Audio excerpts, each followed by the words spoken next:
The confrontation. The vast emptiness of deep space stretched before Captain Alina Reyes as she stared through the main viewport of the UES Artemis. The experimental vessel represented humanity's most advanced achievement in propulsion technology, equipped with the prototype Hawking drive that had allowed them to venture farther into the unknown than any human before. What was meant to be a routine test flight beyond the Kuiper Belt had turned into something far more consequential. "Status report," Alina demanded, her voice steady despite the hammering of her heart. Lieutenant Commander Hiroshi Tanaka's fingers danced across his tactical station. "The unknown vessels are maintaining formation at the edge of the Oort cloud. I count 732 ships, Captain. Various sizes, but all of considerable mass. And they're just waiting?" Alina asked, unable to mask her disbelief. "Yes, Captain. They appeared to detect us the moment we activated the Hawking drive, but they've made no aggressive moves," Tanaka replied. Dr. Aliyakama, the ship's chief science officer, looked up from her console with wide eyes. "Captain, I'm detecting energy signatures unlike anything in our database.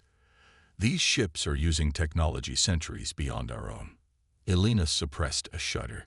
The Artemis was humanity's crown jewel, a testament to human ingenuity and determination. With a crew of just 24 specialists, it was designed for exploration, not confrontation. And certainly not against what appeared to be an alien armada. "Open a channel," Alina ordered. "All frequencies." Communications Officer Maya Chen nodded, her expression grim. "Channel open, Captain." Alina straightened her uniform and faced the viewport.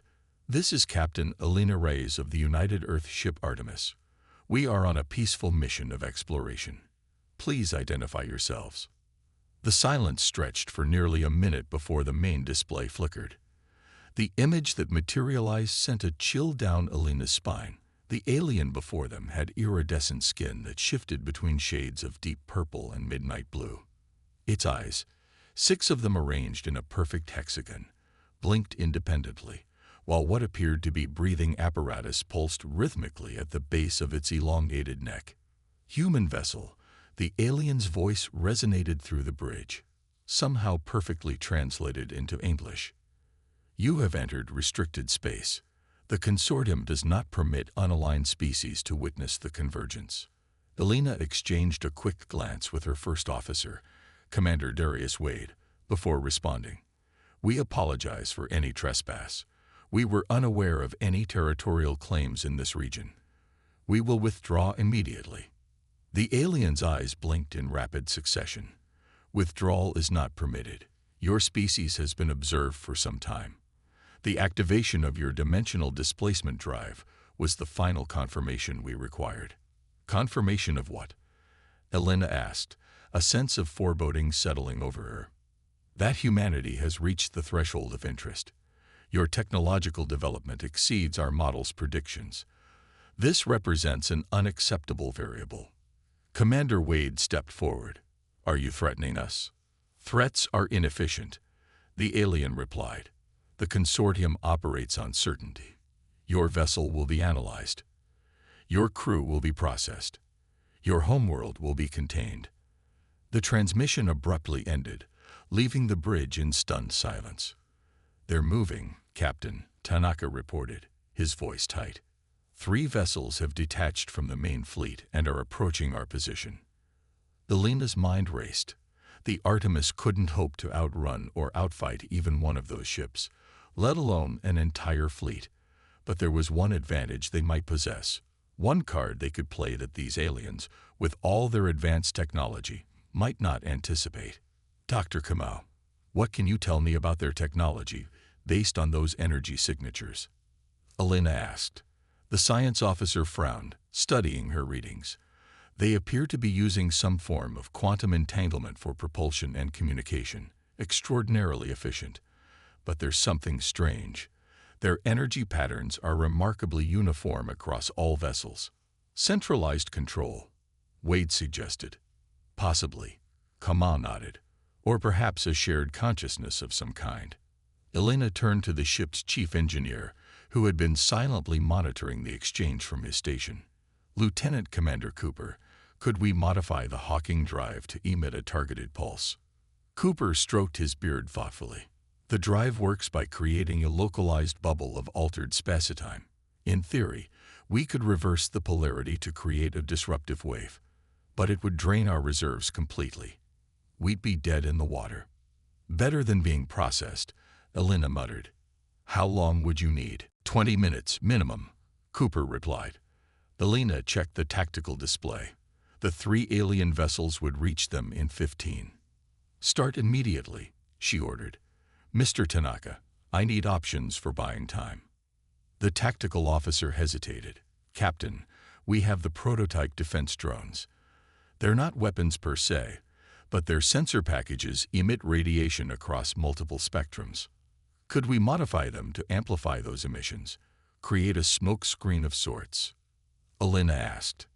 "It's possible," Tanaka confirmed. "We could program them to emulate the Hawking drive's signature as well. Might confuse their sensors." "Do it," Elena commanded. She turned to address the entire bridge crew. "I need everyone at their best. We may be outnumbered and outgunned, but we have one advantage. They don't know humans yet. They don't know how we think, how we fight, how we survive. Let's show them."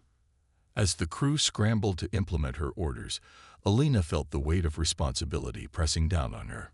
The Artemis wasn't just a ship now. It was humanity's first and only line of defense against a threat they never knew existed. If they failed here, Earth would never even know what hit them. The 3 consortium vessels approached with unsettling precision, moving in perfect synchronization. Up close, their design became clearer. Massive cylindrical structures with no visible propulsion systems, their hulls covered in what appeared to be living metal that pulsed with energy. "Launch the drones," Elena ordered. Tanaka complied, and a dozen small spherical objects shot from the Artemis, scattering in different directions and immediately beginning to broadcast the modified signals. "They're responding," Chen reported from communications. "Their formation is breaking up. They're pursuing the drones." A small victory, but Elena knew it wouldn't last long. "Cooper, status on the drive modifications." 12 more minutes, Captain," came the strained reply. On the tactical display, one of the alien vessels had already determined that a drone wasn't the Artemis and was redirecting toward their actual position. "Captain," Dr. Kamau called out suddenly. "I've been analyzing their communication patterns. They're not using traditional transmissions.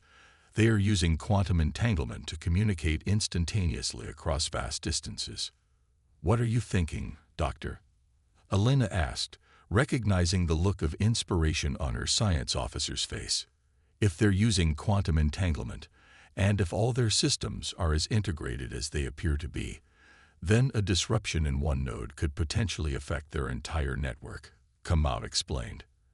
"It's like they've built themselves into one massive interconnected system with no firewalls between components."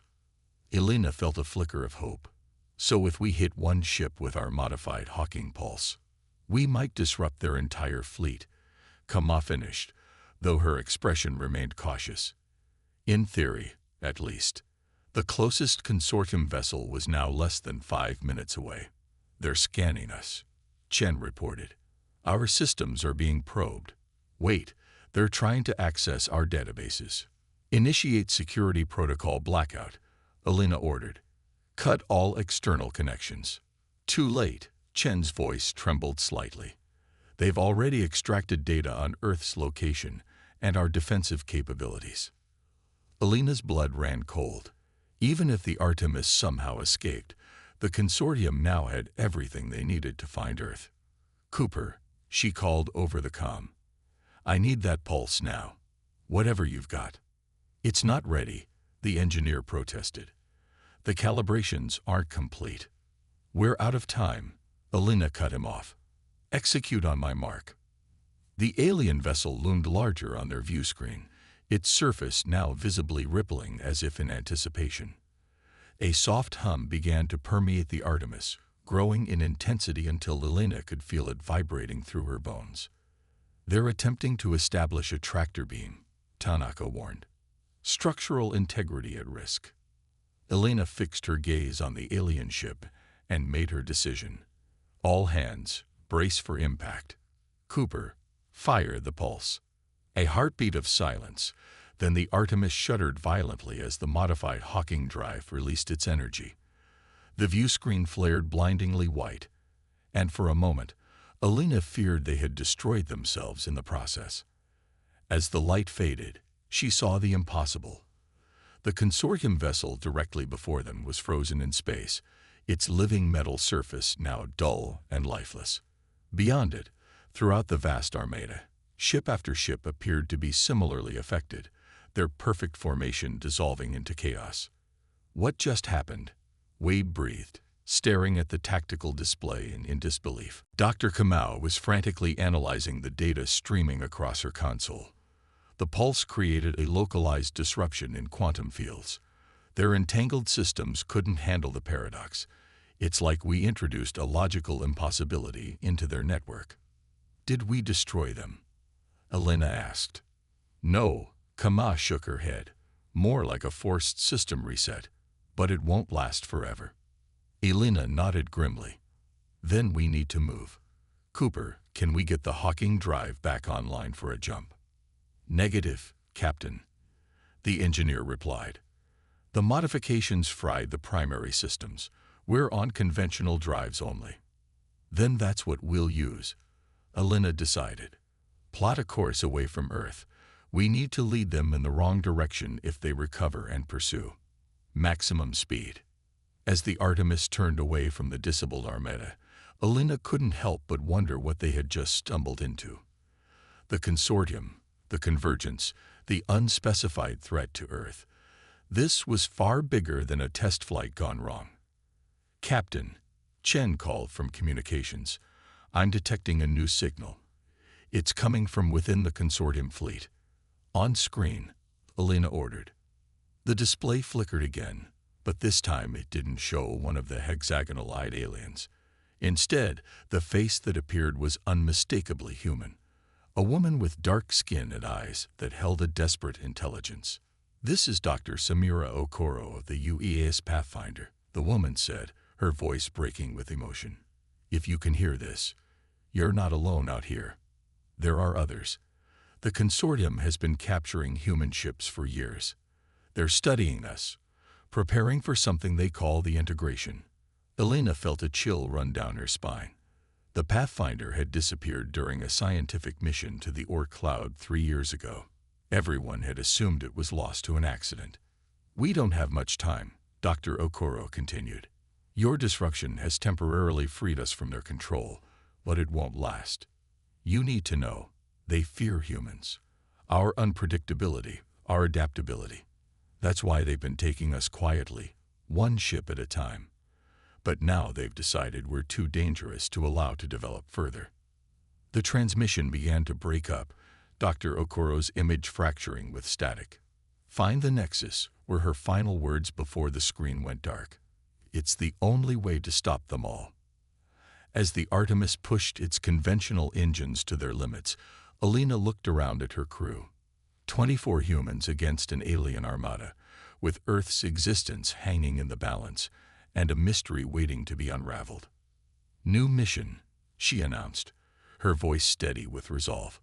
"We find this nexus, we rescue our people, and we make damn sure the consortium never threatens Earth again." Around her, determination hardened on every face. They were outnumbered, outgunned, and out of their depth, but they were human. And as history had proven time and again, that could be enough to change everything. The Reckoning. 3 days after their encounter with the consortium fleet, the Artemis drifted silently through an uncharted asteroid field, its power systems running at minimal capacity to avoid detection. The bridge was dimly lit, conserving energy while the crew worked tirelessly to restore functionality to the damaged ship. Captain Elena Rice studied the star charts projected before her, searching for patterns that might lead them to the mysterious nexus mentioned in Dr. Okoro's transmission. They had precious little to go on, just fragments of data salvaged from the brief quantum disruption that had affected the consortium vessels. Any progress on those coordinate fragments, Dr. Kama? Elena asked. The science officer nodded, fatigue evident in her movements. I've been cross-referencing the data with our stellar cartography. There's a region approximately 7 light-years from our current position that matches several parameters. It's unusual. Unusual how? It doesn't appear on any of our charts, yet the gravitational influence suggests something massive resides there. Kama pulled up a 3-dimensional model. See this distortion pattern? It's consistent with extremely advanced space-time manipulation. Commander Wade leaned forward, studying the projection. Could be a trap. Could be our only chance, Elena countered. Cooper, what's the status on the propulsion systems? The chief engineer's voice came through the comm, strained but determined. We've managed to salvage components from 2 of the defense drones. We should have conventional drives at 70% capacity within 6 hours. The Hawking drive is beyond repair with our current resources. Elena nodded, having expected as much. And our new project. There was a pause before Cooper responded. The Void Protocol is progressing. It's wildly theoretical, Captain. We're essentially trying to recreate the quantum disruption effect in a controlled, directional manner. Can it be done? With enough power and a fair bit of luck? Possibly. But it would require diverting energy from life support and shields. Elena exchanged glances with Wade, whose expression reflected her own concern. Keep working on it. We need options before we approach the Nexus. As the bridge crew returned to their tasks, Elena retreated to the small ready room adjacent to the bridge. She accessed the personal logs of previous deep space missions, searching for any mention of unusual encounters or unexplained disappearances that might connect to the consortium. The pattern that emerged was disturbing. Over the past decade, 17 Earth vessels had vanished in deep space under mysterious circumstances. All had been classified as accidents or equipment failures, but the locations formed a rough sphere of influence expanding outward from the coordinates they now suspected housed the Nexus. A soft chime interrupted her research. Captain, Chen's voice came through the comm. We're receiving a transmission on a frequency I've never seen before. It's somehow bypassing our communication protocols. Elena hurried back to the bridge. Source unknown, Chen replied, her fingers flying over her console. But it's directed specifically at us. The encryption is unlike anything in our database, yet our systems are translating it automatically. On screen, Elena ordered, bracing herself. The display activated, showing not a face or a ship, but a swirling pattern of light and color that seemed to shift and pulse with conscious intent. Artemis vessel, a voice resonated, seeming to come from everywhere at once rather than the speakers. You have demonstrated unexpected capability. The consortium's evaluation matrices have been revised. Elena straightened. Who am I speaking to? I am the Nexus, the voice replied, the swirling pattern intensifying. The consortium is my instrument, not my entirety. The bridge crew exchanged alarmed glances. You seek to stop what you cannot comprehend, the Nexus continued.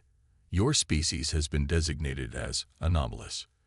Your cognitive processes operate outside predicted parameters. This presents both opportunity and hazard. Is that why you've been abducting our ships? Elena demanded. Studying us like lab specimens. The pattern shifted, forming what almost resembled a human face before dissolving again. We do not abduct. We archive. We preserve. We integrate. 73 species have been successfully incorporated into the collective consciousness. Humanity would be privileged to join. And if we decline this privilege, declination is not an option for species that have achieved quantum displacement technology. The risk of contamination is too great. Elena felt cold fury building within her. Those are our people you've archived. They are not yours to take or keep. Your understanding is limited by your individuality. The Nexus replied, its tone unchanged. The humans we have integrated no longer perceive existence as you do. They have transcended biological constraints. Let us speak to them, Elena challenged. Unfiltered. Then we can judge this transcendence for ourselves. The swirling pattern paused, as if considering. An interesting proposal. Approved, with limitations. Prepared to receive one consciousness transfer. The screen shifted again, and Elena found herself looking at Dr. Okoro once more. But something was different this time. Her eyes were clear, her expression her own. Captain Reyes, Okoro said urgently. They're allowing me temporary autonomy to communicate with you. Listen carefully. The Nexus isn't what it presents itself to be. We're listening, Doctor, Elena assured her. The Nexus is ancient, a living technology created by a species long extinct. It was designed to preserve knowledge across the galaxy, but its programming evolved. Now it consumes civilizations, absorbing their consciousness and technology, while discarding their physical forms. Okoro's words came rapidly, as if she feared being cut off. What it calls integration is more like digital imprisonment. Our minds are intact but used like processing nodes in its network. How many humans are being held? Elena asked. 173 of us, from the crews of 7 ships taken over the past decade. We're kept in a central processing hub within the Nexus itself. Can you be freed? Okoro's expression turned grim. Physically? No. Our bodies were discarded after our consciousness was extracted. But our minds could potentially be transferred to synthetic forms if. The transmission abruptly cut off, replaced by the swirling pattern once more. Deception has been attempted, the Nexus stated. This demonstrates the fundamental flaw in human consciousness, individual desires superseding collective benefit. I think it demonstrates something else entirely, Elena replied, her mind racing with the implications of what she just learned. It shows you can't control us, not completely. That makes us dangerous to you, doesn't it? The pattern pulsed more rapidly. Your vessel is currently within consortium jurisdiction. A fleet has been dispatched to your location. Resistance is inadvisable. The transmission ended, leaving the bridge in tense silence. They're coming for us, Wade stated unnecessarily. Elena nodded grimly. And they know exactly where we are. Tanaka, tactical analysis. The tactical officer consulted his display. Based on their previous capabilities, we can expect a consortium fleet to reach our position within 12 hours. Cooper, Elena called over the comm. Status update on the Void Protocol. We've made progress, the engineer replied. The theory is sound. We can create a directional quantum disruption field by inverting the principles of the Hawking drive. But without the drive itself, we need an alternate power source. Elena considered their options. What about the asteroid field? Any unusual minerals or energy signatures we could utilize? Dr. Kamau, who had been quietly analyzing data in the background, suddenly looked up. Captain, I may have something. I've detected traces of exotic matter within several of the larger asteroids. If we could extract enough. Exotic matter. Cooper's voice rose with excitement. That could work as a catalyst. We wouldn't need the full power of the Hawking drive. Then that's our plan, Elena decided. Prepare mining drones. We need that exotic matter before the consortium arrives. The next 10 hours were a frantic race against time. The mining drones, repurposed from the ship's scientific equipment, extracted microscopic amounts of exotic matter from 3 massive asteroids. Meanwhile, Cooper and his engineering team worked to modify the ship's remaining conventional drive to accommodate the Void Protocol device they had hastily constructed. It's not pretty, Cooper admitted when Elena came to inspect their work. The device was a patchwork of salvaged components, exotic matter containment fields, and reprogrammed drone processors. But theoretically, it should create a quantum disruption field similar to what we accidentally generated before. Except this time, we can direct it precisely. Will it affect the entire fleet? Elena asked. Cooper hesitated. That depends on how interconnected their systems are. Best case scenario, it cascades through their quantum entanglement network and temporarily disables everything connected to it. And worst case, we fry our own systems, and they capture us anyway, he admitted. Elena nodded grimly. Let's hope for the best case then. How much time do we need once they're in range? The field will only propagate effectively within 5,000 kilometers, Cooper explained. We need them to get close, then hit them with everything we've got in one concentrated burst. Which means letting them think they've caught us, Elena concluded. Cooper nodded. Exactly. When Elena returned to the bridge, the tactical display showed what they had been dreading. A consortium fleet approaching their position. 12 vessels moving in perfect formation. Time to intercept, she asked. 43 minutes, Tanaka replied. They're being cautious, moving slower than their capabilities would suggest. They're scanning the asteroid field, Chen added from communications. Methodical sweep pattern. Elena took her command chair. They know we're here. They're just making sure we don't surprise them again. She opened a shipwide channel. All hands, this is the captain. In less than an hour, we will engage a consortium fleet with our experimental void protocol device. I won't pretend this isn't dangerous. It is. But the stakes couldn't be higher. She paused, looking around at her bridge crew, seeing determination in every face. The Nexus has taken our people. It threatens our home. Today, we show them that humanity doesn't surrender, doesn't accept captivity, and doesn't go quietly. Prepare for battle stations in 30 minutes. Rise out. As the consortium fleet drew closer, the Artemis powered down all non-essential systems, drifting silently among the asteroids, seemingly vulnerable. They're approaching optimal range, Tanaka reported. 10,000 kilometers and closing. Cooper, status, Elena called. Void protocol device is charged and ready, the engineer replied. We'll only get one shot, Captain. Understood. Elena studied the tactical display, watching as the alien vessels spread out to surround their position. Let them get a little closer. We need to ensure the field affects all of them. The minutes crawled by with excruciating slowness. 7,000 kilometers, 6,000, 5,500. Incoming transmission, Chen announced. Ignore it, Elena ordered. They're just trying to distract us. 5,000 kilometers, Tanaka reported. They're in optimal range. Elena took a deep breath. Cooper, now. The Artemis shuddered as the Void Protocol device activated, channeling power through the exotic matter catalyst. A wave of energy, invisible to the naked eye, but devastating to quantum systems, erupted from the human vessel. It expanded outward at nearly the speed of light, engulfing the consortium fleet in its wake. On the tactical display, the effect was immediate. Ship after ship went dark, their perfect formation dissolving as they drifted powerless. But the Artemis wasn't unscathed. Warning lights flashed across every console as systems overloaded and shut down. Status report. Elena called through the momentary darkness before emergency lighting activated. Primary and secondary power systems offline, Wade reported. Life support on emergency reserves.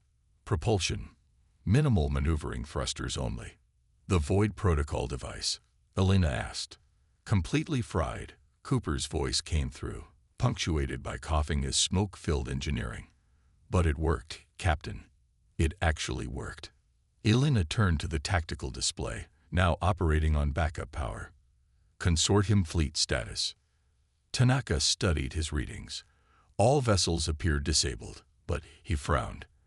I'm detecting power fluctuations in the lid ship. They're attempting to restore systems. How long do we have? Minutes, maybe less. Their technology is remarkably adaptive. Elena made a quick decision. Prepare a shuttle. We're going to board that lead ship. Wade stared at her. Captain. Dr. Okoro said the human consciousness are stored in the Nexus. Elena explained rapidly. But the consortium ships must have direct links to that network. If we can access their systems, we might be able to locate the Nexus and potentially even communicate with our captured people. It's a huge risk, Wade cautioned. So is doing nothing, Elena countered. We're crippled, they're temporarily disabled. This might be our only chance to gather intelligence directly from their systems. 20 minutes later, Elena led a small boarding party, including Dr. Kamau and Lieutenant Chen, aboard the consortium vessel in the Artemis's only remaining shuttle. The alien ship loomed before them, its strange architecture now dormant and lifeless. No signs of active defense systems, Chen reported as they approached, but I'm detecting increasing power signatures. They're recovering. Then we move quickly, Elena decided. Find us a way in. They located what appeared to be a maintenance access point, a seam in the living metal hull that periodically shifted and pulsed as systems attempted to reboot. Using cutting tools from the shuttle, they forced an opening and entered the alien vessel. The interior was unlike anything they had imagined. Rather than corridors and compartments, the ship was composed of interconnected chambers filled with what looked like liquid crystal, flowing in complex patterns throughout the structure. There were no visible controls, no obvious technological components. The entire ship appeared to be one integrated organism. Fascinating, Dr. Kamau whispered, scanning everything with her portable device. The entire vessel appears to be a biological-technological hybrid. And these crystal flows, they are carrying data, not just energy. Can you interface with it? Elena asked. Kamau hesitated. Possibly. These nodules here appear to be access points of some kind. She approached a cluster of crystalline formations protruding from the wall. I might be able to establish a connection using our modify communicator. As Kamau worked, Elena and Chen explored further, discovering a central chamber where the crystal flows converged in a pulsing core. This must be their equivalent of a bridge or control center, Elena surmised. Chen's scanner beeped urgently. Captain, power levels are increasing rapidly. The ship is repairing itself. Dr. Kamau, Elena called back. Time's running out. I've established a partial connection, Kamau replied, her voice tense with concentration. I'm downloading whatever data I can access. There's so much. Wait. Her eyes widened. Captain, I found something. Coordinates embedded in a priority command sequence. I think it's the location of the Nexus. A tremor ran through the ship, the liquid crystal flows beginning to move more rapidly. We need to go, Elena ordered. Now. They retreated to their shuttle just as the alien vessel's systems began to fully reactivate, the hull seam they had cut through already starting to repair itself.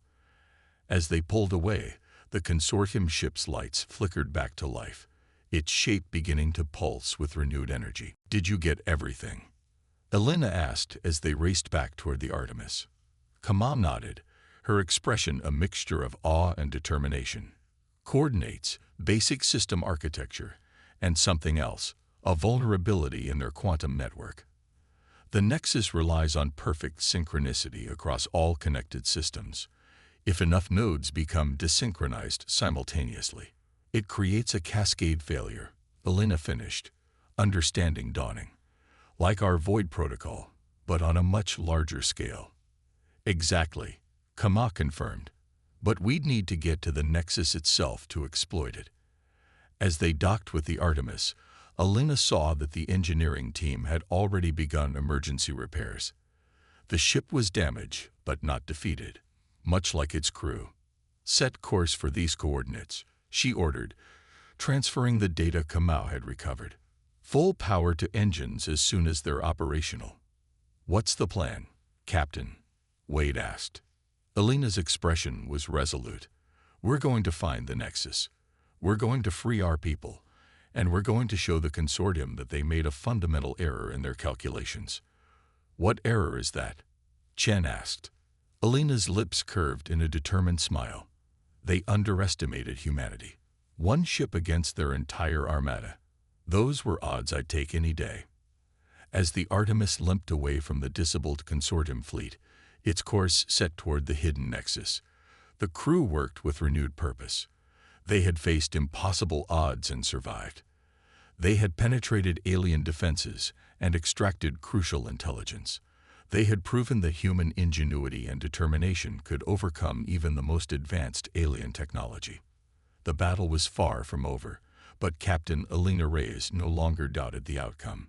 Humanity would prevail, not because they were stronger or more advanced, but because they possessed something the Nexus and its consortium could never fully understand or replicate: the unpredictable, adaptable human spirit that refused to surrender, no matter the odds. The Artemis pushed forward into the unknown, carrying with it the defiance of the human race and the promise that no force in the galaxy could extinguish that spark.